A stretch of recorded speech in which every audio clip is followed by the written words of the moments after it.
So I've had this video requested over and over in the comments for the last couple months. What are your top 23 rankings? Who's going to make the team? Who's going to get cut? What do you think, Extendo? And in this video, I'm finally going to let you know what my rankings at the end of the NEL, which means after this game and after the Barca and Manchine match, what do I think the rankings of the NEL are going to be, plus the salary. So yeah, man, I hope you guys enjoyed this video. People remember that like and subscribe. I'm trying to hit 10,000 subscribers by the end of the year. So please, every like and every subscribe really helps. But yeah, without further ado, let's get right into this video. In the 23rd spot and with a value of 11 million salary, I'm going to be putting Zantetsu. Now, I know what you guys are thinking. We need to cut some players in this arc. You know, some people need to be cut. But I highly, and I mean highly doubt that with some of these fodders in the top 23, I highly doubt that the author is going to kick out some of the main, more relevant characters than these fodder characters we haven't even seen the entire arc. I'm so confident about that. So for me, I think the U20 Japan defenders are all going to be out of this arc. Most of them are all going to be out. The only person that's going to stay in is Aiku. And yeah, I think Zantetsu is going to be at 23rd place. Moving on to 22nd, the same thing. I'm going to have my boy Tokimitsu. I don't even want to call him my boy anymore because he fucking sucks. But yeah, he's going to be at the 22nd place with a value of like 12, 13 million. In 21st place, we're going to have Nanase. And you guys are probably all saying, what the hell? This is the most randomest placement ever. You just put Nanase over Zantetsu, Tokimitsu, all these players. I'm going to explain to you exactly why I put Nanase over here. In this PXG game, who the hell has done more? Nanase or Tokimitsu or Zantetsu? This is the only game for PXG that we've seen, by the way. So the previous rankings don't really matter, I don't think. We haven't even watched those games. We don't know what the hell they did in those games. But in this game right here, Nanase proved to be a useful pawn for whatever team that maybe he goes to. Maybe he could go to a team with like a great midfielder and then be very good at cooperating with them. So there's his value right there. Either way, I think in 21st place, we're going to have Nanase go from a 3 million to a 20 million. Now coming in at the 20th place, I'm going to have Raichi stay at the value of 21 million. And he's just going to stay there because mostly this game, he hasn't done anything to improve his value. So I think he's just going to be there for the rest of NEL. I think his spot is completely saved on the bench. For number 19, we're going to have Sendo come in at 24 million. You might be asking why his value would come up. It's clearly because I don't know if they're counting the Manshine match salary into this new salary, the latest one we got. So I have no idea if he will make it or not. If he does, I have no idea if it will go up or not. He'll definitely make the team.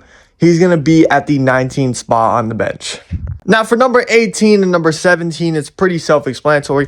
At number 18, we're going to have Otoya. I don't know if he's done anything in this entire league, but if he has, I guarantee he's done more than the people below him. So it's only right to have him here. Then at number 17, we're going to have a Karasu. Now, people might be angry at this placement, just especially because Karasu's actually been putting work in this game, and he just unlocked Metavision. But you guys have to understand, his value wasn't that high in the first place, so I just gave him a big increase. Like, if you really think about it, I gave him like a 5 mil increase. So I think that that's pretty good for him, you know? 5 mil increase from his previous value just from this one game. And yeah, I think he will be at the 17th spot. No knock to Karasu. He's still making the team. And I think he would start in some situations, but just not here. Right after Karasu, we have Nico. Now, Nico is kind of the same sort of thing with Karasu, except Nico, I feel like teams would look at him and be like, okay, he has more of a skill set than Karasu. If you look at Karasu, you know, he has Metavision, insane vision. He's able to dribble a little bit well. Nico's able to do basically all that. You know, he's able to dribble, he's able to press, he's able to pass, he has Metavision. You know, he's very versatile in terms of Karasu not being as versatile, but still being versatile, if you get what I mean. I think Nico is just a player that you can plug into multiple situations. Karasu is too, but I feel like Nico is more inept in that sort of role. I'm putting Corona at 14th place. And you might be asking me why I'm putting Corona, not 14th, 15th place. Why am I putting Corona at 15th spot? Because Corona is just a very, again, like a lot of the players I've been mentioning, he's a player that teams will look at and he'll be like a Koundé, like a Dani Alves. A guy who they have on the wing would be perfect to link up with Corona. Just look what Isagi's doing. Isagi's not the best dribbler. But either way, he's able to continuously and over again make it up the field with Corona's help. So come on. I feel like Corona, I think Bassett would like to keep him. I don't know if Bassett would have any other good defenders like him.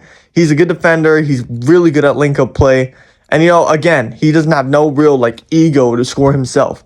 I feel like he's just a great teammate to have on your team. And for that reason, I have him above players like Nico and Karasu. Coming into the 14th spot, we have Hiorio. And, of course, we all know why he's here. Teams, well, this is the first start of, the elite players. Because I view Hiyori as a step above people like Karasu and Nico at this point. Some people might put him in the same tier, but I just don't think that someone who can perform passes like Hiyori, have meta vision and use it like Hiyori, get stops like Hiyori, clutch important stops like Hiyori. I just don't think that he should be not compared. I feel like he should be compared to those type of players, but I think he's the crumb of the crop of those type of players. If there's Nico and Karasu tier, Hiyori's sitting at the top of that tier. No questions asked. I don't care. Coming into the 13th spot, now you may be butchering me in the comments for this selection, but for here, I'm going to be putting Ryu. Now, the reason why I'm putting Ryu above players like Hiyori, Karasu, Nico, is because not judging as who's the better player. I feel like with Ryu, his value would go up solely off of what he could become, not what he is right now. And if you don't know what I mean by that, is look how tall he is. Look how flexible his limbs are. All right, pause. All right, pause. But yeah, look at what he can do with his legs. Yo, everything I say about this guy. Hold on. Bro, you guys know he's a very, very utensils type of player. He can do a lot of shit. He can do a lot of stuff. He could play defense. He could win headers. He could even play goalkeeper if he wanted to, I think. So I think that just that versatility. Now remember, versatility is a very, very useful asset, I think, in teams. I think teams really want a very versatile player, especially when they don't know what they're buying into, especially when they don't know the player's ceiling. They want a player who can fit into a lot of roles and then eventually settle on one role down the line in the future where he can master that role and then, live out his full potential in that role that they've given him. Coming in at 12th place, we have Gagamaru. And yes, Gagamaru's at 12th place, just barely not in the starting 11. But I don't think the top 11 players are going to be the starting players. I just think the people way down below the list are definitely going to be on the bench, and the people way up in the list are definitely going to be starting. So yeah, Gagamaru will most definitely be starting here. And he's only at 12 because his value was just that low to begin with. But coming in with a 40 million value, he is going to be the best keeper that Blue Lock have to offer. And I think teams are really going to be bidding high for him.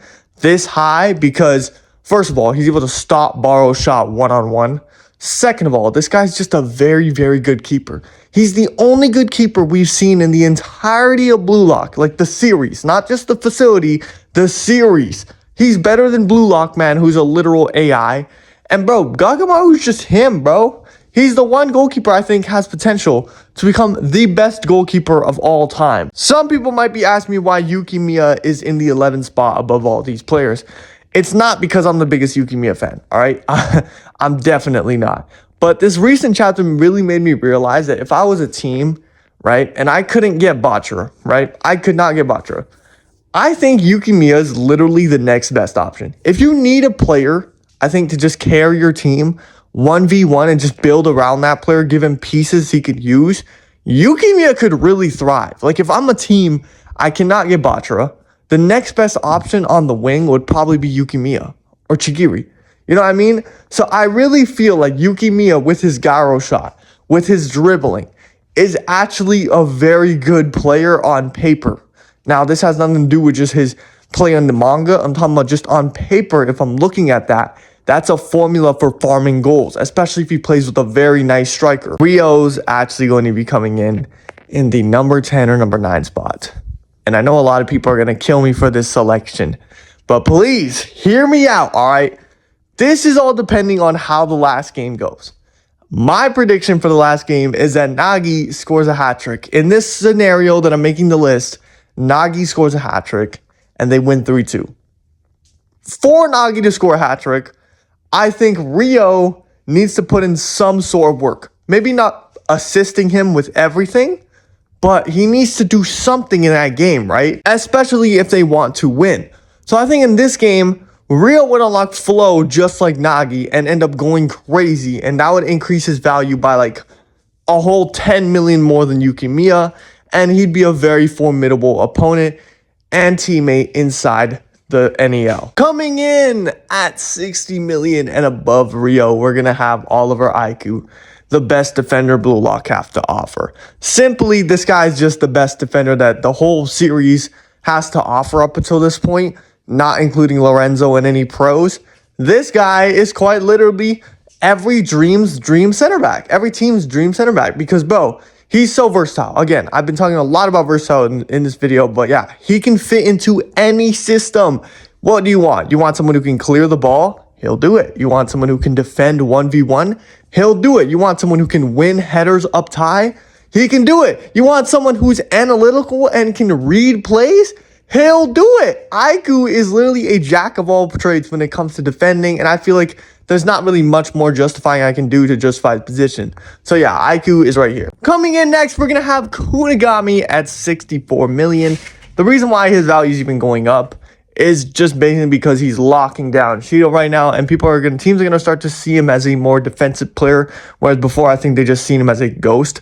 So yeah, now he's going to be actually looked at maybe as like a DM type of player who can come in, hit long shots, you know, defend. I think that's the end goal for Kunigami, and on top of that, he just got an assist. So yeah, right after Kunigami though, we're going to get Chigiri get his time in the spotlight with a 70 mil salary to end the NEL. Now, Shigiri is a very tricky player. Skill set wise, I think he's one of the best in Blue Lock. Like real shit. I think he's competes with the best strikers in Blue Lock when it comes to his skill set. Because he plays like a young Messi. Let's be honest. Aside from passing, Shigiri dribbles like Messi. Shigiri shoots like Messi. So he's just a crazy good winger, bro. Like, not just Messi, but, you know, you can compare him to a lot of these wingers of back in the day when they used to cut in and shoot and cut through multiple players and shit. He plays like that. So, yeah, I think Chigiri skill set-wise is very, very good.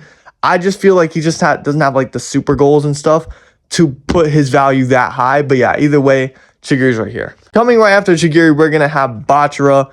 Of course, Bachara is the star of Barca, so I think him being this high, and I think he'll perform pretty well against Manchine City as well, which will put his value up a little bit. And yeah, he's just the star player of Barca, and I think teams are going to realize, yo, bro, this guy's capable of carrying a team all by himself. Having him with a little bit more help could be a very good help to our team. This take everyone's going to hate, but I'm putting Nagi ahead of Bachara with 100 million salary. Now I know a lot of people are going to be mad at me for this. But keep it a buck. Let's be honest. If Nagi scores a hat trick, right, wouldn't it mirror what Barrow did to the same team, Barca? And what if we get the same panel Barrow got of Nagi holding the ball, scoring a hat trick, and there's ego just emanating off of him with 100 million price tag on him? Because let's be honest. If Nagi awakens in this game, let's be honest, he's scoring at least one super goal. And we need to see at least one of them. Maybe the last goal could be a crazy good super goal with him in like ultra ego flow state.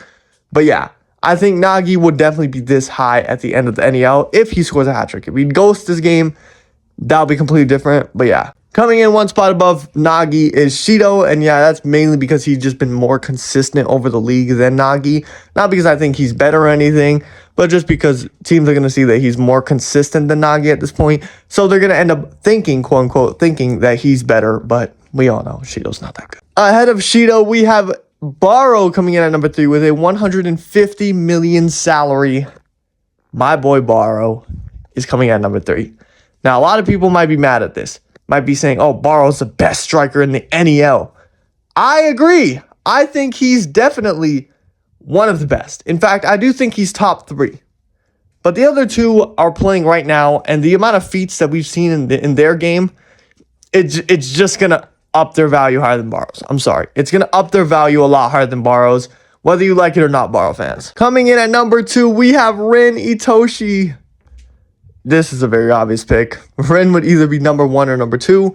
Some people might be mad at me for putting him number 2 instead of number 1. But remember, this arc is about a certain somebody in number 1 passing everyone in Blue Lock and taking on the world. Number 1, you already guessed it, is my boy Isagi Yoichi. We know Isagi has been improving very rapidly, and I really do feel like Isagi, no matter what he does, is going to make a play to win this last game, and he's going to do something very significant that'll get the attention of a lot of the teams. Now, I know, a lot of people might be looking at me crazy, like, oh, you talked about versatility, being able to be plugged into any lineup and, figure out your role. Can Isagi not do that? If Isagi plays center back, he'll still find a way to get stops and impact the game a lot. If Isagi plays midfielder, he'll still find a way to impact the game a lot. And if Isagi plays striker, he's probably the most impactful player at that position at the current moment in time in Blue Lock. So, Isagi is very versatile. Isagi has the best vision in the entire NEL, the best vision, the best IQ. This guy just added the two-gun volley, which is a formidable thing he can use for shooting now to just generate goals 0-1. He has the direct shot, behind the back movement. Bro, Isagi is on the verge of becoming a demigod, and he just unlocked Omega Vision and his whole new mindset with talented learners versus geniuses and shit. So yeah, it's only up for Isagi, and I feel like a good conclusion to this arc will be Isagi finally surpassing Rin, finally surpassing all these people he's been in competition with for a long time, and he's finally not below some of them. He's finally above all of them. So for the first time, he's going to be number one in the series, but that's not going to end their rivalry. It's just going to make it even more crazier because of the fact that everyone's going to be chasing him now like hungry dogs. But yeah, man, if you guys like this video, please remember to hit that like and subscribe button. Please let me know your thoughts down below in the comments. What would you guys change? What would you do personally for the rankings? What do you think the values would be? But yeah, man, I hope you guys all have a great day. Please hit that like and subscribe button. Bye-bye.